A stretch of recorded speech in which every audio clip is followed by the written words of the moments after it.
Capítulo 2. Fenómeno de la posesión parlante. La posesión parlante es la facultad que representa el todo de la economía del espíritu. La palabra es la característica de la especie humana, y su belleza literaria, la representación de su cultura intelectual. Es entonces la mediunidad parlante, el medio claro, definido y definitivo, de la inteligencia del espiritismo. Es por esto también que los médiums parlantes sean mucho más abundantes que los de las otras facultades, y es porque, por la palabra, es como nos entendemos más precisa y económicamente. Esto es el pro de la mediunidad parlante. ¿Cuál es el contra? El contra es, precisamente, su facilidad. En el medium parlante, pues, es donde se necesita imponer todas las cualidades del artículo 10 y todas las de la ley de mediunidades, para tener la absoluta confianza en la veracidad de la comunicación. La mediunidad parlante es lo mismo que un plato de miel, al que cuantas moscas llegan, se arriman y se pegan. Si os habéis descuidado en cubrirlo con una fina y espesa malla, lo habréis perdido, salvo que tengáis estómago para comeros la miel y las moscas que han quedado pegadas. Indudablemente que disfrutaréis de la dulzura de la miel, pero corréis el peligro de ingerir los microbios de todas las enfermedades, de que son portadoras las moscas, y sabéis que propagan hasta el cáncer y la peste bubónica. Sí, y es la real comparación la que acabamos de hacer y todos nos comprenderán, dispensándonos la vulgaridad del ejemplo. Pues bien, siendo el medium el plato de miel, nosotros, en nuestro estudio con muchos mediums y en una constante observación, hemos preparado esa malla insuperable de la ley de mediumnidades, que deben observar en todo su rigor. Pero le enseñamos al medium una imponderable trampa para ahuyentar esas moscas, o para dejarlas presas, según sea justicia. Esa trampa es la marcha a tiempo de su dínamo, que son sus fuerzas psíquico-magnéticas, las que desarrollan las líneas de fuerza atractivas o repulsivas, y da gusto ver un medium que rechaza los enjambres de espíritus moscones, ligeros, juguetones, simples mistificadores o temibles detractores. Cuando hay un medium de estas condiciones, la mistificación no cabe, porque el medium ve siempre al que recibe o rechaza, y tanto él como su guía y familiares, descubre al mistificador, al que entregan a los hermanos destinados a ejercer la justicia. Aquí se nos ofrece una declaración que nos pesa mucho hacerla, porque va a acusar a los espiritualistas y fenomenistas. Pero nosotros, que somos como la ley y no nos ufanan los aplausos, ni nos detienen las amenazas, ni entendemos de paños tibios, decimos que no puede haber hermanos espirituales encargados de la justicia del espiritismo, donde no se practica y se tiene por norma de conducta esa misma justicia. Y no se puede tener esa norma de conducta en ningún centro o reunión donde se practica el espiritualismo, con toda su cohorte de enemigos y detractores del espiritismo luz y verdad que hemos proclamado en esta escuela, que, como lo dijo su fundador al retirarse de una sociedad a la cuarta sesión que asistió, la escuela que voy a fundar, dijo, empieza donde terminó Jesús, y lo ha cumplido. Os oímos, comodines y convenientistas espiritualistas, al igual que cualquier religión, que echamos abajo y despreciamos a Kardec. Mentís, calumniáis vilmente. El mismo Kardec se justificó por el medium que más lo amó, hasta el punto de recitar sus obras de memoria, el medium PP, lo cual no podréis menos de reconocer la veracidad de la justificación, puesto que este medium, como tal y como hombre, fue su más gran defensor, y aún lo admiró y amó más, después de que se hubo justificado en la forma que lo encontráis en nuestro libro, El Espiritismo en su asiento. Allí Kardec dice que, mi obra es el prólogo de esta, y nosotros decimos que, la obra de Kardec es la cartilla para aprender a leer espiritismo.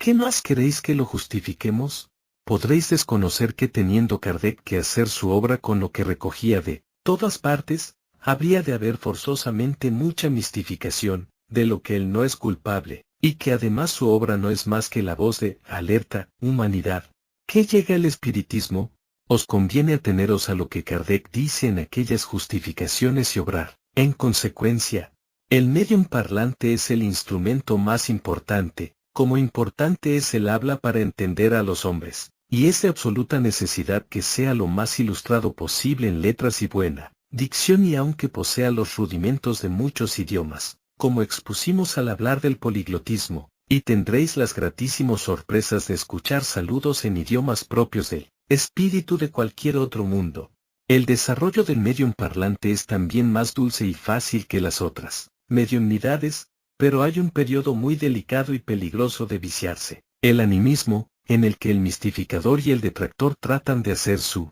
fuerte y encastillarse. Este periodo es el que media entre el sopor medianímico primero, en que se anuncia la mediumnidad, y el tercer periodo de la franca posesión, cuando ha de pasar el desarrollante, del sopor a la emancipación del espíritu. Todo su organismo se conmueve y se estremece, porque no fácilmente se convence del deber de sumisión que la materia tiene a su señor espíritu. Si aquí el espíritu del médium se compadece de esa demostración celular de sus organismos y no sabe vencer esa especie de cariño, no se puede retirar del todo y se queda fuera, sí, por o demasiado cerca, no dejando lugar a la posesión de otro espíritu, y entonces ocurre el fenómeno del animismo. Esto, que nosotros lo hemos observado en muchísimos médiums que empezaron su desarrollo, hemos podido comprobar que este es el camino seguro de la superchería degradante. Esos espíritus indecisos y cobardes desde que no se emancipan, no pueden dejar inconsciente a su materia.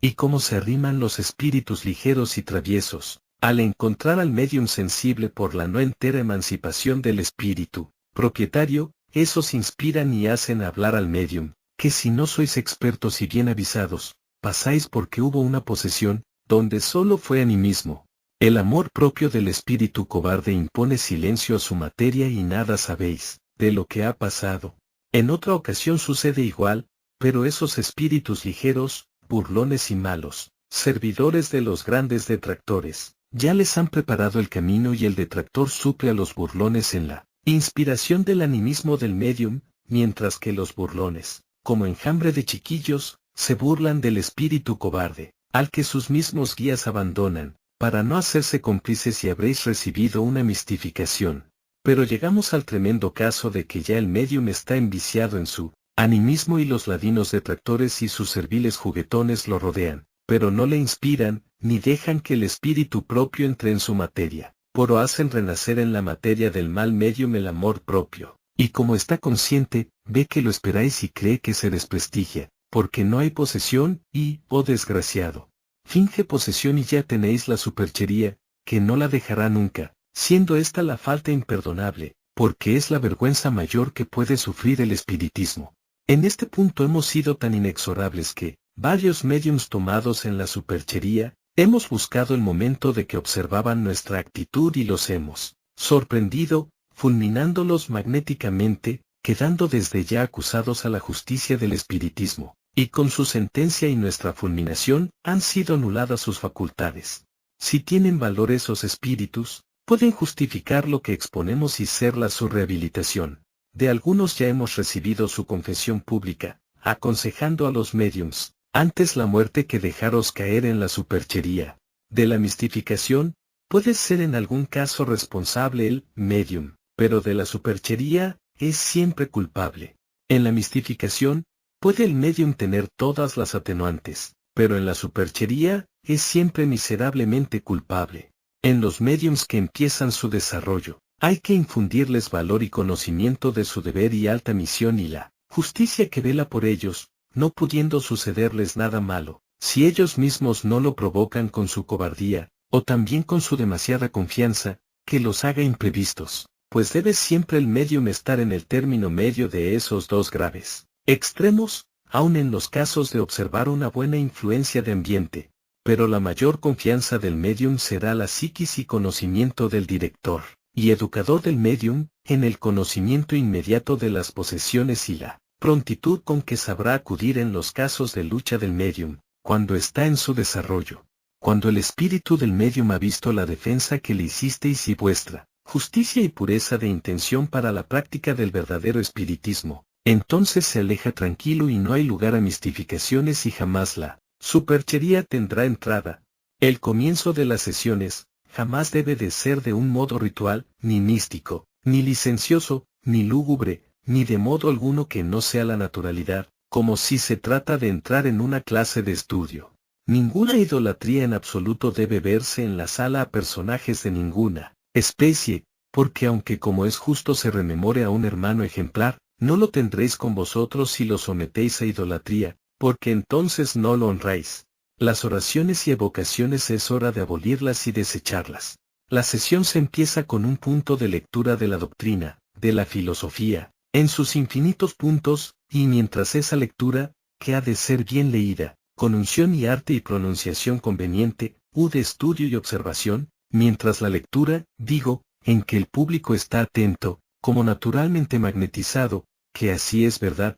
el medium habrá tomado posesión tranquila y dulcemente y es debido a que lo habéis protegido de las miradas curiosas y muchas veces mal curiosas y mal intencionadas, porque los habréis concentrado en vosotros por la lectura. Para todo lo demás, cumplir la ley de mediunidades y os aseguramos que con su práctica habréis cambiado toda la triste e irracional costumbre religiosa que los espiritualistas impusieron, guiados por los espíritus detractores, en general tenidos por santos. En una palabra, comprended que una sesión de espiritismo es una lección de la cátedra de nuestro Padre y que en esa cátedra se dictan todas las ciencias y todos los conocimientos de la vida, desde lo más material hasta lo más espiritual de la sabiduría, pero que no puede ser nada de ello religioso, sino racional. Como final, debemos recordar que, por temporadas, se siga un orden de estudio pedagógico, es decir, que se elija un tema filosófico escalonado y ascendente,